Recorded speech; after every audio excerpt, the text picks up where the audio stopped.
Bonjour à tous, nouveau rendez-vous, un quart d'heure avec un candidat. Aujourd'hui, on va s'intéresser à la ville de Coudekerque-Branche avec David Bailleul, son maire sortant. Monsieur Bailleul, bonjour. Bonjour.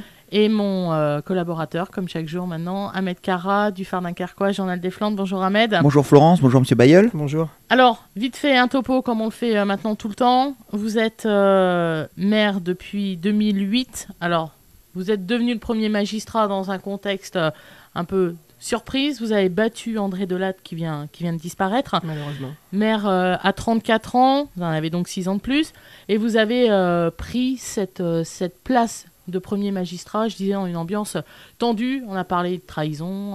Enfin voilà, ça a été compliqué. 6 ans après, il en reste quoi de ce qui s'est passé il y a 6 ans ? Sur le contexte politique, j'entends. C'est le passé. Aujourd'hui, on a beaucoup travaillé et on espère que les Coudekerquois s'en sont rendus compte. Je crois que les Coudekerquois s'en sont rendus compte. Je fais beaucoup de porte-à-porte et il est très très positif. Mais il reste toujours quelques animosités. Il suffit de se rendre compte de l'attitude des candidats d'autres listes, notamment l'équipe revancharde, ceux qui voudraient revenir, qui ont été à la tête de la ville pendant plus de 30 ans et qui souhaiteraient revenir et qui aujourd'hui ne font pas une campagne digne.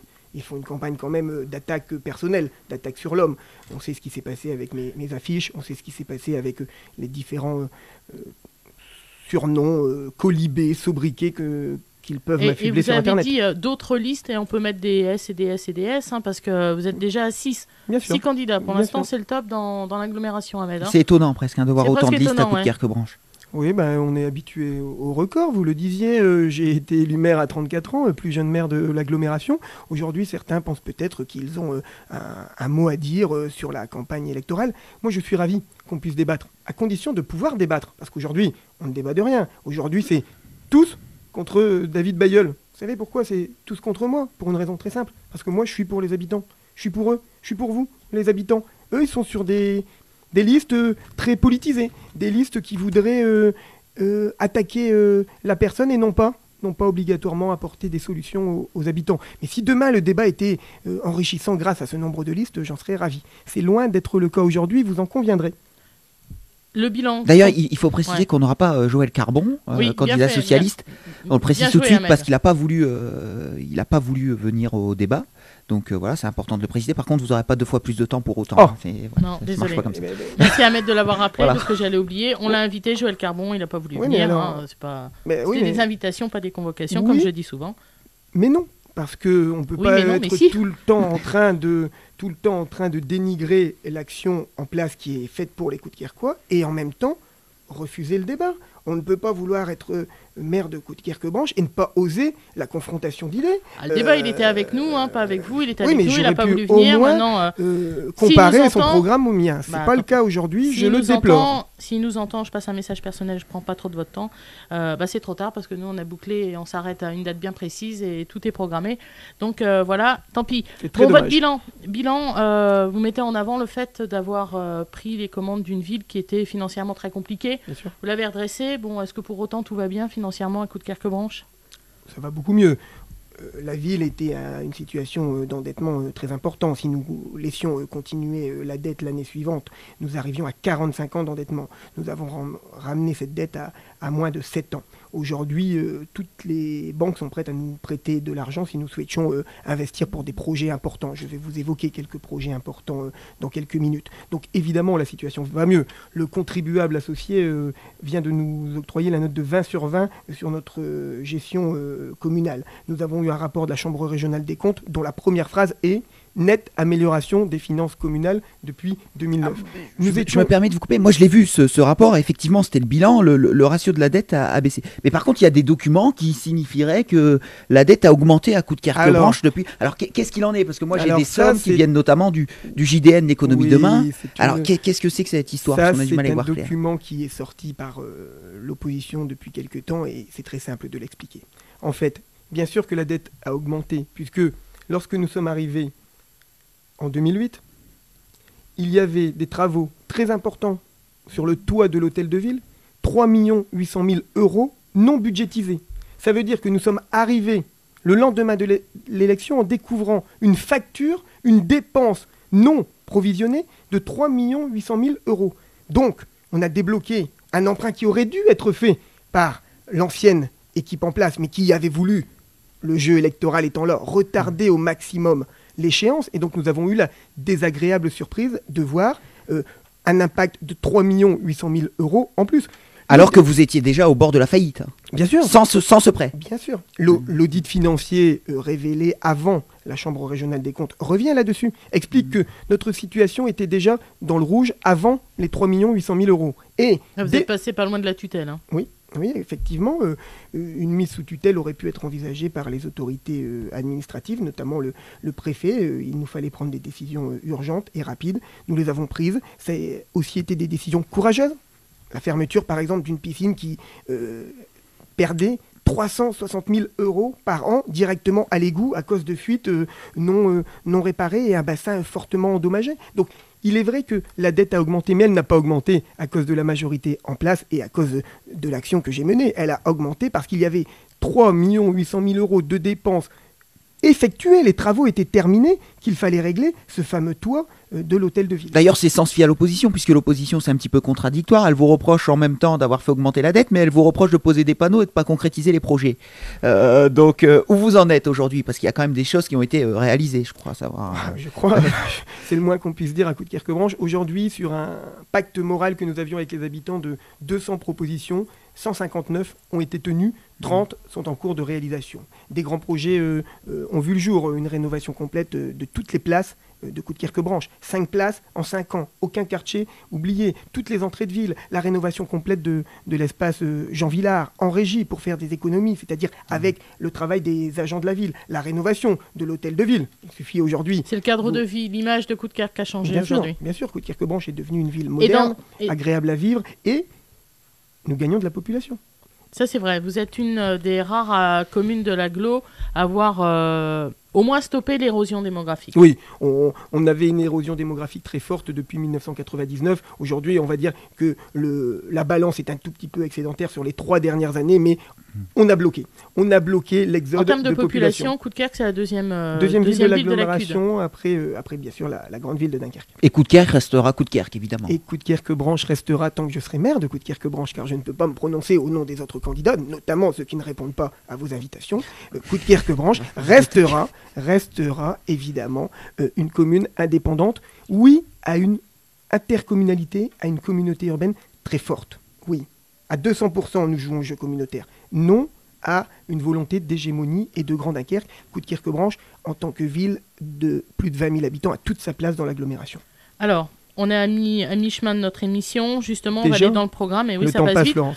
Vous parliez de l'agglomération. Est-ce que demain, si vous êtes toujours maire, il y a moyen d'avoir un peu plus de poids dans la CUD, d'aller chercher un peu plus de soutien, chercher plus de financement pour faire encore plus de choses, et puis être peut-être la commune qu'on voyait avec beaucoup de difficultés, hein, qu'on mettait peut-être un peu de côté. Je dis ça comme ça, hein. Et aujourd'hui, dire voilà, on existe et il faut qu'on nous prenne en considération davantage. On l'a déjà fait.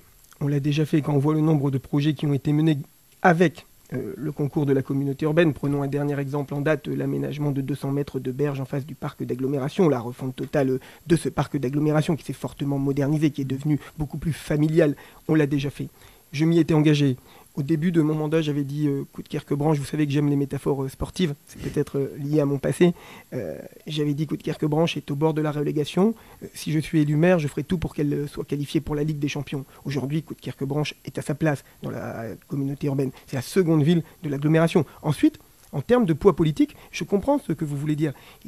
Cela signifie aussi que la recomposition du conseil communautaire après les élections municipales et qui désigne le conseil de communauté de facto, va entraîner un bouleversement, je pense, au niveau des rapports de force à l'intérieur de la communauté urbaine. Coudekerque-Branche devrait être bien placé au regard de l'élection qui s'annonce. Vous avez une zone aujourd'hui qui est la zone du Tonkin, qui est une zone d'activité. Où vous en êtes sur ce plan? Comment vous faites pour développer un petit peu soit des zones d'activité, soit le tissu économique qui va permettre de déclencher de l'emploi à Coudekerque-Branche? 1000 emplois créés sur 6 ans. 1000 emplois créés sur 6 ans avec un effort énorme grâce au centre d'appel qui s'est installé dans les anciens entrepôts des coopérateurs de Flandre, anciens entrepôts abandonnés avec l'aide de la communauté urbaine, d'ailleurs des cas d'Inker Promotion. On a réussi à installer ce centre d'appel. 1000 emplois en tout, 49 nouvelles entreprises, commerçants ou artisans sur Coudekerque-Branche durant tout le mandat. Et les 2 derniers terrains, ça j'en suis très fier, les 2 derniers terrains de la zone économique du Tonkin, signés hier après-midi. L'un pour une entreprise de rabattage de nappes, c'est un métier très technique, et l'autre pour une grande entreprise de carrelage maçonnerie qui vient s'installer. Donc Coudekerque-Branche, aujourd'hui, est mobilisé au niveau de l'emploi et de l'action économique. Cette zone étant complète, maintenant nous travaillons sur un bâtiment que nous avons racheté à proximité immédiate de l'autoroute, qui était un bâtiment de la direction départementale de l'équipement et qui va devenir un incubateur. Nous travaillons depuis quelques mois avec un cabinet d'études parisien. Il y aura un incubateur qui va s'installer à cet endroit. Qu'est-ce que c'est qu'un incubateur ? Ouais, c'est-à-dire c'est une niche d'entreprise. Alors, c'est ça. C'est pas la pépinière d'entreprise. La pépinière d'entreprise, c'est j'aide les entreprises locales en créant un endroit où l'entreprise peut grandir. L'incubateur, c'est j'aide les entreprises novatrices dans des domaines porteurs d'emploi. Aujourd'hui, on travaille énormément sur le côté santé. C'est-à-dire qu'on aimerait faire de cet incubateur un incubateur qui pourrait développer toute une thématique autour des métiers de la santé et de la technologie. On voit bien qu'aujourd'hui, la santé, surtout dans le Nord-Pas-de-Calais et surtout sur notre littoral, est une des préoccupations premières des habitants, mais aussi que la santé peut entraîner, avec la diversité technologique d'aujourd'hui, peut entraîner de la création d'emplois. Donc là, notre prochaine ambition, c'est cet incubateur situé au bout de la rue du Tonkin, proximité immédiate de la zone du Tonkin du même nom. Brièvement également l'éducation, parce que ça intéresse évidemment les Coudekerquois. Vous avez créé pendant ce mandat les récrés fruités, enfin vous avez quand même bien 26 innové. nouvelles activités pour les écoles sur un mandat, 26. Vous êtes presque paré pour les rythmes scolaires ? Vous avez les structures ? Les idées ? Allez, les idées, oui, à Coudekerque-Branche, on a les idées, bien évidemment. La dernière action qu'on vient de mettre en place, c'est l'apprentissage de l'échec, des cours d'échecs dans les cantines. Lorsque l'enfant a terminé son repas, plutôt que de passer son temps à courir dans la cour, eh bien, il peut profiter, avec le club d'échecs local, Coup d'échecs, il peut profiter de l'apprentissage des échecs. Moi, j'ai une grande ambition pour la réforme des rythmes scolaires. Je ne veux certainement pas faire une réforme garderie. Ça serait la pire. Ça voudrait dire 45 minutes à la fin, où les parents peuvent laisser ou ne pas laisser l'enfant et où on les occupe. Alors vous allez faire quoi pour être clair ? Je voudrais notamment, un des éléments forts, faire une mini-school. Une mini-school, c'est quoi ? C'est l'apprentissage de l'anglais pour les enfants à partir de la maternelle sur l'ensemble des classes depuis la petite section jusqu'au CM2. Les enfants de primaire ont déjà un tout petit peu d'anglais, c'est inscrit au programme. Ceux de maternelle n'en ont pas du tout. Moi, je voudrais que la réforme des rythmes scolaires soit un moyen d'apporter un plus à chaque enfant. Bien sûr, le soutien scolaire. Diversifier, voilà, on n'est pas. Mais la mini-school, pour moi, c'est très important. C'est-à-dire que la ville prenne en charge, au travers d'éducateurs diplômés, la mise en place de la langue vivante principale aujourd'hui, l'anglais, ça me paraît essentiel. Donc mini-school, pas de sport ? Ou uniquement mini-school ? Ah non, un peu des deux. Ne me faites pas, ne m'obligez pas à vous dire que j'ai un grand intérêt pour le sport. Vous le savez, je suis moi-même assez sportif encore. C'est peut-être pour ça que j'ai pas assez de poids à la communauté urbaine. Mais il n'en demeure pas moins que, évidemment, on travaille aussi avec les associations et on aimerait pouvoir y associer l'ensemble des clubs sportifs. J'ai d'ailleurs une réunion avec les associations là-dessus. La réforme scolaire, par contre, ne se fera pas au forceps.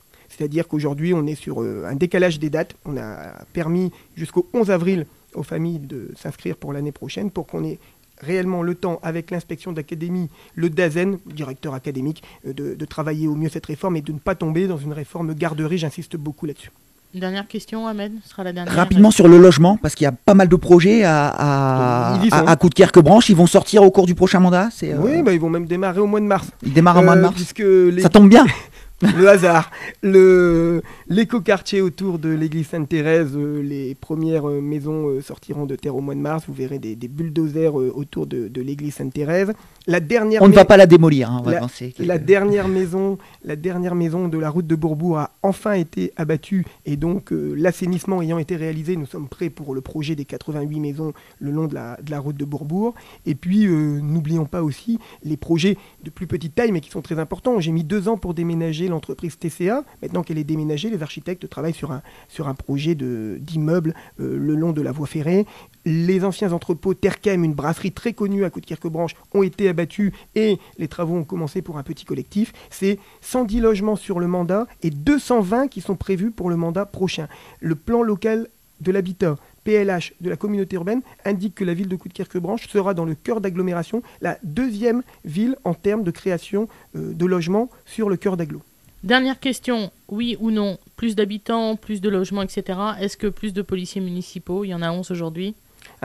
Oui, mais surtout un renforcement de leurs moyens et un renforcement de leur présence, c'est-à-dire des horaires plus étendus. Nous sommes aujourd'hui jusqu'au samedi soir, nous passerons sur le dimanche, et des moyens de coercition, on parle souvent du carnet à souche, des moyens de coercition renforcés, puisqu'aujourd'hui la police municipale a trouvé sa place à Coudekerque-Branche. Je rappelle que cette police municipale a pu se créer grâce à la baisse des indemnités des élus. Le maire, depuis 6 ans, touche 30% de moins que son prédécesseur. C'est quand même important de le dire. Et oui ou non, vidéosurveillance à Coudekerque, il y en a besoin ? Non. Il n'y a pas besoin de vidéosurveillance à Coudekerque. Par contre, sur des zones très précises, on pourrait penser à une vidéoprotection.